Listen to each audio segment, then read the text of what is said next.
Great Expectations. By Charles Dickens. Chapter 2. My sister, Mrs. Jo Gargery, was more than 20 years older than I, and had established a great reputation with herself and the neighbors because she had brought me up by hand.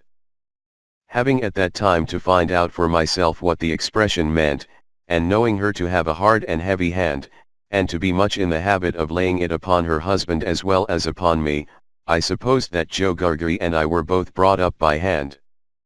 She was not a good-looking woman, my sister, and I had a general impression that she must have made Jo Gargery marry her by hand. Jo was a fair man, with curls of flaxen hair on each side of his smooth face, and with eyes of such a very undecided blue that they seemed to have somehow got mixed with their own whites. He was a mild, good-natured, sweet-tempered, easy-going, foolish, dear fellow, a sort of Hercules in strength, and also in weakness. My sister, Mrs. Jo, with black hair and eyes, had such a prevailing redness of skin that I sometimes used to wonder whether it was possible she washed herself with a nutmeg grater instead of soap. She was tall and bony, and almost always wore a coarse apron, fastened over her figure behind with 2 loops, and having a square impregnable bib in front, that was stuck full of pins and needles. She made it a powerful merit in herself, and a strong reproach against Jo, that she wore this apron so much. Though I really see no reason why she should have worn it at all, or why, if she did wear it at all, she should not have taken it off, every day of her life. Jo's forge adjoined our house, which was a wooden house, as many of the dwellings in our country were, most of them, at that time. When I ran home from the churchyard, the forge was shut up, and Jo was sitting alone in the kitchen. Jo and I being fellow sufferers, and having confidences as such, Jo imparted a confidence to me, the moment I raised the latch of the door and peeped in at him opposite to it, sitting in the chimney corner. Mrs. Jo has been out a dozen times, looking for you, Pip. And she's out now, making it a baker's dozen. Is she? Yes, Pip, said Jo, and what's worse, she's got Tickler with her. At this dismal intelligence, I twisted the only button on my waistcoat round and round, and looked in great depression at the fire. Tickler was a wax-ended piece of cane, worn smooth by collision with my tickled frame. She sat down, said Jo, and she got up, and she made a grab at Tickler, and she rampaged out. That's what she did, said Jo, slowly clearing the fire between the lower bars with the poker, and looking at it, she rampaged out, Pip. Has she been gone long, Jo? I always treated him as a larger species of child, and as no more than my equal. Well, said Jo, glancing up at the Dutch clock, she's been on the rampage, this last spell, about 5 minutes, Pip. She's coming. Get behind the door, old chap, and have the jack towel betwixt you. I took the advice. My sister, Mrs. Jo, throwing the door wide open, and finding an obstruction behind it, immediately divined the cause, and applied Tickler to its further investigation. She concluded by throwing me, I often served as a connubial missile, at Jo, who, glad to get hold of me on any terms, passed me on into the chimney and quietly fenced me up there with his great leg. Where have you been, you young monkey? Said Mrs. Jo, stamping her foot.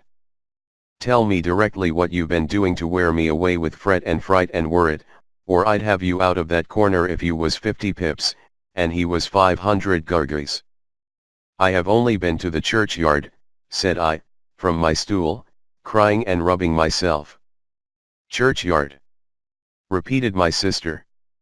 If it warn't for me you'd have been to the churchyard long ago, and stayed there. Who brought you up by hand? You did, said I. And why did I do it, I should like to know? Exclaimed my sister. I whimpered, I don't know. I don't. Said my sister. I'd never do it again. I know that. I may truly say I've never had this apron of mine off, since born you were. It's bad enough to be a blacksmith's wife, and him a gargery, without being your mother? My thoughts strayed from that question as I looked disconsolately at the fire. 4. The fugitive out on the marshes with the ironed leg, the mysterious young man, the file, the food, and the dreadful pledge I was under to commit a larceny on those sheltering premises, rose before me in the avenging coals. "Ha!" said Mrs. Joe, restoring Tickler to his station. "Churchyard, indeed. You may well say churchyard, you too." One of us, by the by, had not said it at all. "You'll drive me to the churchyard betwixt you, one of these days, and oh, a precious pair you'd be without me." As she applied herself to set the tea things, Joe peeped down at me over his leg, as if he were mentally casting me and himself up, and calculating what kind of pair we practically should make, under the grievous circumstances foreshadowed. After that, he sat feeling his right side flaxen curls and whisker, and following Mrs. Joe about with his blue eyes, as his manner always was at squally times. My sister had a trenchant way of cutting our bread and butter for us, that never varied. First, with her left hand she jammed the loaf hard and fast against her bib, where it sometimes got a pin into it, and sometimes a needle, which we afterwards got into our mouths. Then she took some butter, not too much, on a knife and spread it on the loaf, in an apothecary kind of way, as if she were making a plaister, using both sides of the knife with a slapping dexterity, and trimming and molding the butter off round the crust.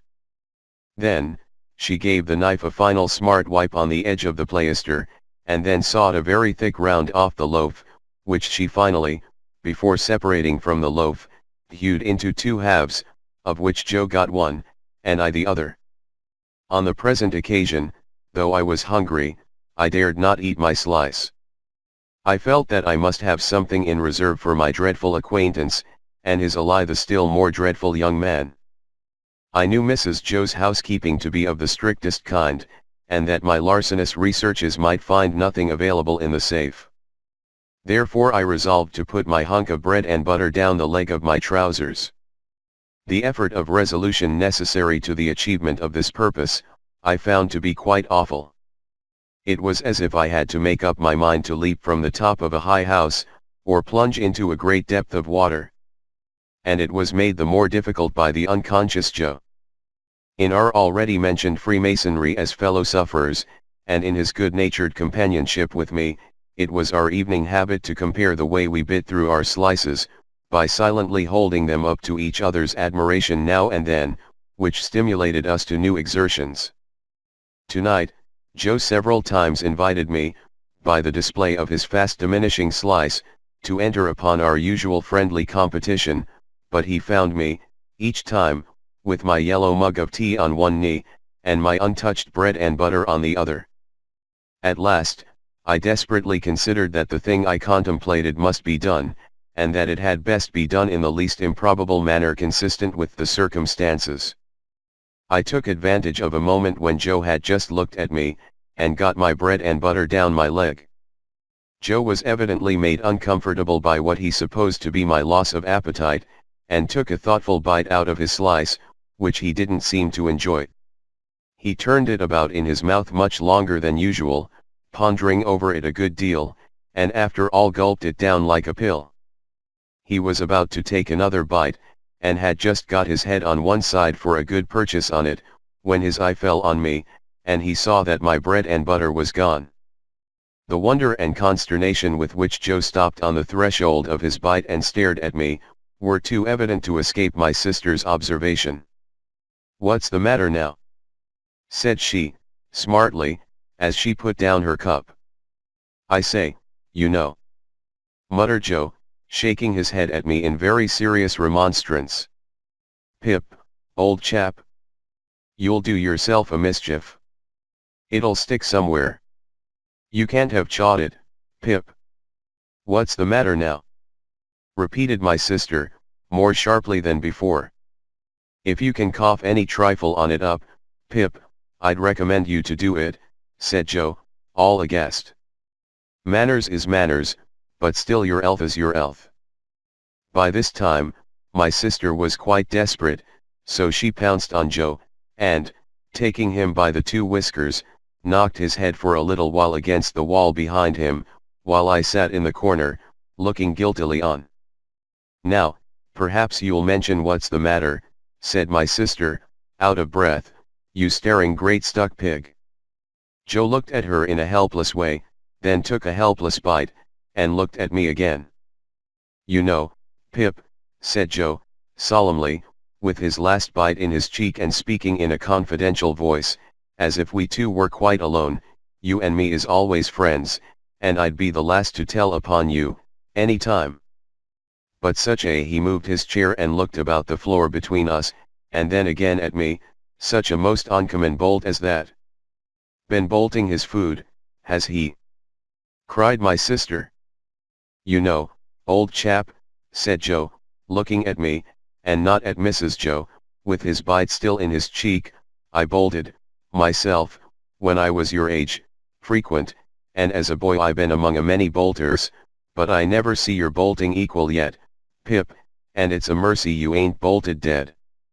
My sister made a dive at me, and fished me up by the hair, saying nothing more than the awful words, "You come along and be dosed."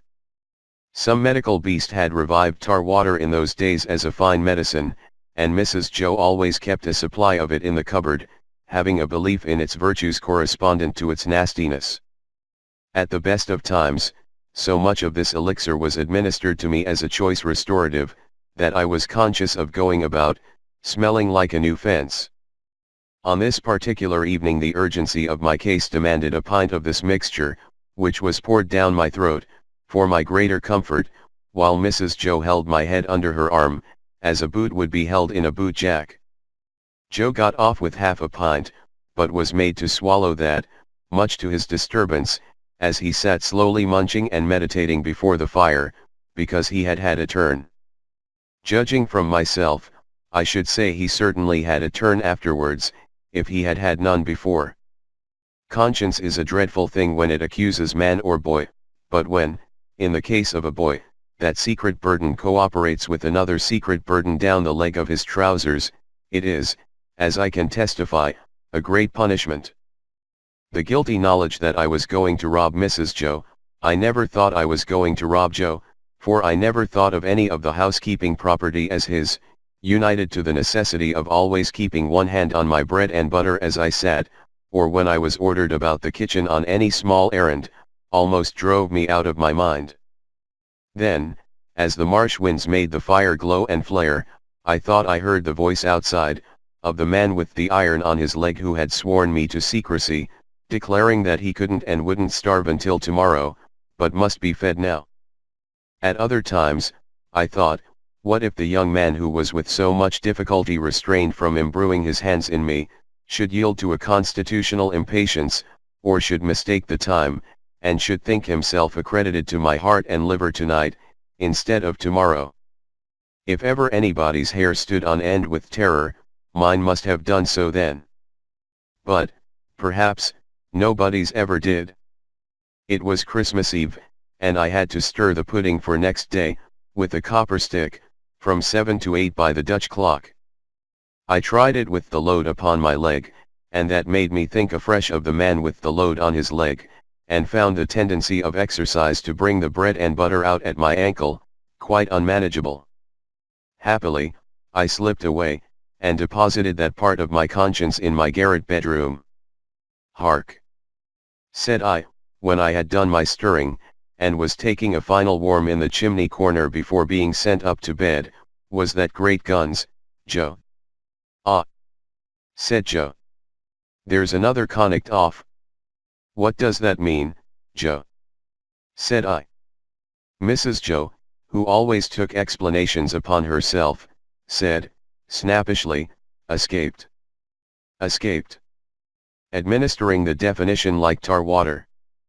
While Mrs. Joe sat with her head bending over her needlework, I put my mouth into the forms of saying to Joe, "What's a convict?" Joe put his mouth into the forms of returning such a highly elaborate answer, that I could make out nothing of it but the single word Pip. "There was a connacht off last night," said Joe, aloud, "after sunset gun. And they fired warning of him. And now, it appears they're firing warning of another. Who's firing? Said I. Drat that boy, interposed my sister, frowning at me over her work. What a questioner he is. Ask no questions, and you'll be told no lies. It was not very polite to herself, I thought, to imply that I should be told lies by her, even if I did ask questions. But she never was polite, unless there was company. At this point, Joe greatly augmented my curiosity by taking the utmost pains to open his mouth very wide, and to put it into the form of a word that looked to me like sulks. Therefore, I naturally pointed to Mrs. Joe, and put my mouth into the form of saying her. But Joe wouldn't hear of that at all, and again opened his mouth very wide, and shook the form of a most emphatic word out of it. But I could make nothing of the word. Mrs. Joe, said I, as a last resort, I should like to know, if you wouldn't much mind, where the firing comes from. Lord bless the boy! Exclaimed my sister, as if she didn't quite mean that, but rather the contrary. From the hulks. Oh, said I, looking at Joe. Hulks. Joe gave a reproachful cough, as much as to say, well, I told you so. And please what's hulks? Said I. That's the way with this boy. Exclaimed my sister, pointing me out with her needle and thread, and shaking her head at me. Answer him one question, and he'll ask you a dozen directly. Hulks are prison ships, right cross-th meshes. We always used that name for marshes, in our country. I wonder who's put into prison ships, and why they're put there. Said I, in a general way, and with quiet desperation. It was too much for Mrs. Joe, who immediately rose. I tell you what, young fellow, said she, I didn't bring you up by hand to badger people's lives out. It would be blame to me, and not praise, if I had. People are put in the hulks because they murder, and because they rob and forge and do all sorts of bad, and they always begin by asking questions. Now, you get along to bed. I was never allowed a candle to light me to bed, and, as I went upstairs in the dark, with my head tingling, from Mrs. Joe's thimble having played the tambourine upon it, to accompany her last words, I felt fearfully sensible of the great convenience that the hulks were handy for me. I was clearly on my way there. I had begun by asking questions, and I was going to rob Mrs. Joe. Since that time, which is far enough away now, I have often thought that few people know what secrecy there is in the young, under terror. No matter how unreasonable the terror, so that it be terror. I was in mortal terror of the young man who wanted my heart and liver, I was in mortal terror of my interlocutor with the ironed leg, I was in mortal terror of myself, from whom an awful promise had been extracted. I had no hope of deliverance through my all-powerful sister, who repulsed me at every turn. I am afraid to think of what I might have done, on requirement, in the secrecy of my terror. If I slept at all that night, it was only to imagine myself drifting down the river on a strong spring tide, to the hulks, a ghostly pirate calling out to me through a speaking trumpet, as I passed the gibbet station, that I had better come ashore and be hanged there at once, and not put it off. I was afraid to sleep, even if I had been inclined, for I knew that at the first faint dawn of morning I must rob the pantry. There was no doing it in the night, for there was no getting a light by easy friction then. To have got one, I must have struck it out of flint and steel, and have made a noise like the very pirate himself rattling his chains. As soon as the great black velvet pall outside my little window was shot with grey, I got up and went downstairs, every board upon the way, and every crack in every board, calling after me, "Stop thief!" and "Get up, Mrs. Joe!" In the pantry, which was far more abundantly supplied than usual, owing to the season, I was very much alarmed, by a hare hanging up by the heels, whom I rather thought I caught, when my back was half turned, winking. I had no time for verification, no time for selection, no time for anything, for I had no time to spare. I stole some bread, some rind of cheese, about half a jar of mincemeat, which I tied up in my pocket handkerchief with my last night's slice, some brandy from a stone bottle, which I decanted into a glass bottle I had secretly used for making that intoxicating fluid, Spanish licorice water, up in my room, diluting the stone bottle from a jug in the kitchen cupboard, a meat bone with very little on it, and a beautiful round compact pork pie.